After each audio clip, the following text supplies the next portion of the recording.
Hello, it's Jay Frank again with this week's Talk with the GM. We're on Buckeye Saturday filming this video, and I'm down in the golf shop looking at all of the new merchandise that's arriving. A great display for the Ohio State-Maryland game that's today. Great Ohio State gear in for that very special someone that might like something from Ohio State. And we also have a lot of new merchandise arriving. Peter Millar, Polo, some great displays here in the golf shop, along with sun ice for ladies and a lot of great ladies outerwear pieces. So make sure you check down in the golf shop as the fall and colder season comes upon us. We have great gear for that.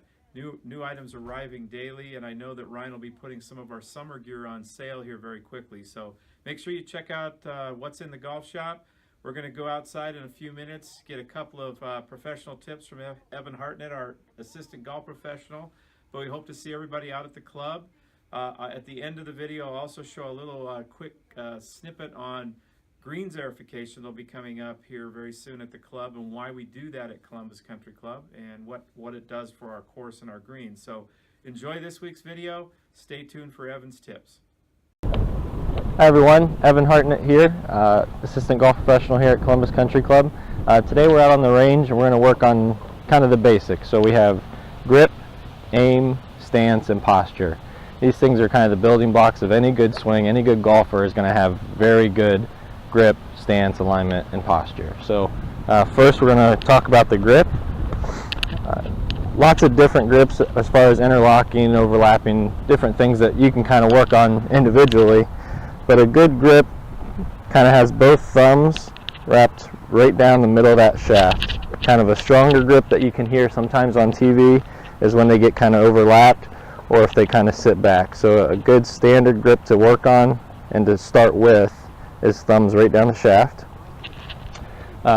Stance, that's going to be, everything's going to be good about shoulder width apart. You don't want your feet too close, because then you can kind of fall off balance. You don't want it too wide where it's kind of hard to make a good transition and turn.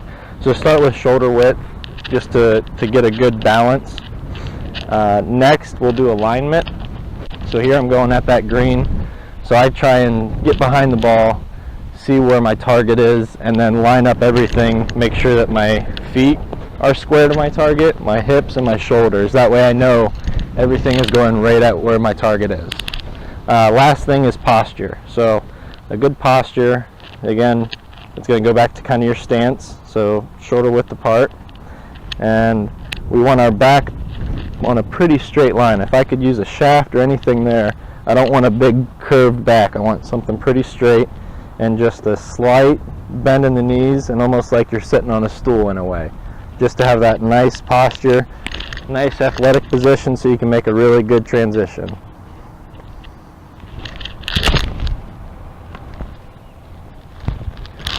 Some of these things are great to work on over this winter, so feel free to stop in the shop. Any of us can give you a quick assessment, things to work on over the winter to improve your game. Thanks.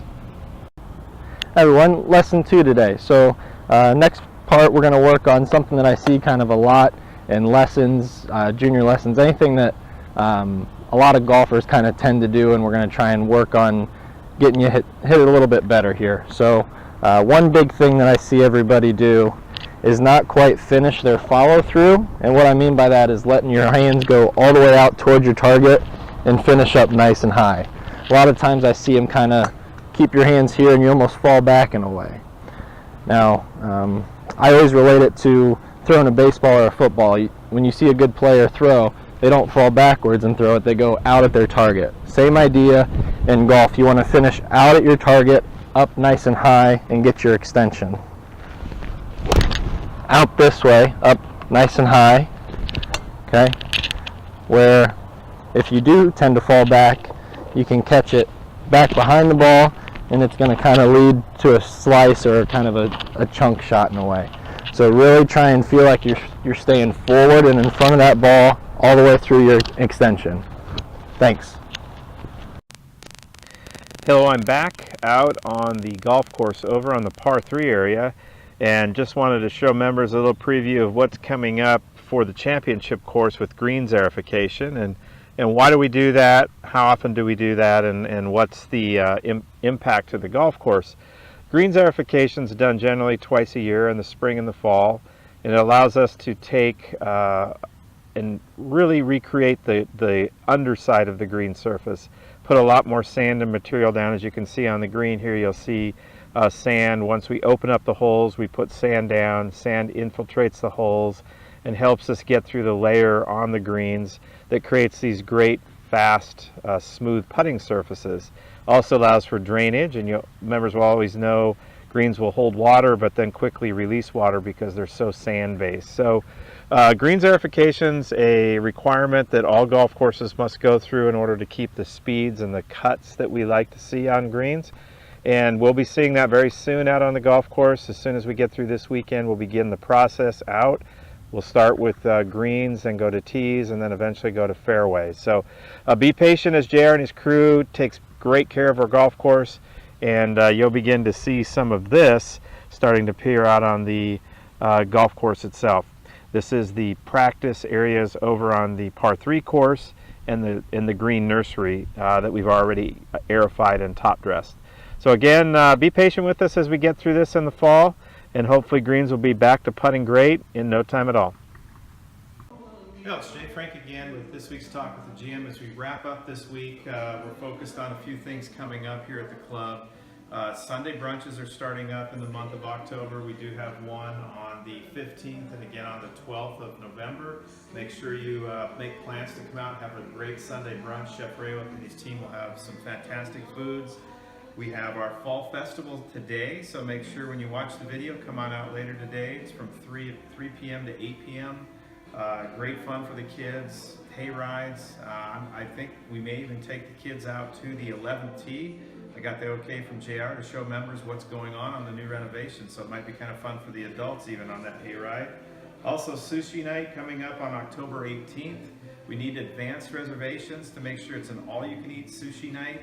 We'll have sushi chef out here doing some work in the room, so make sure you sign up in advance for that, as well as the glow ball tournaments that we have coming up and all the fun events that are coming up for members.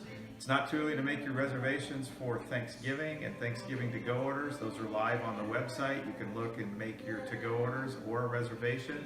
And we already have folks making reservations for Santa brunches December 3rd and 10th. So again, lots of activities here at the club. Hope to see you out real soon.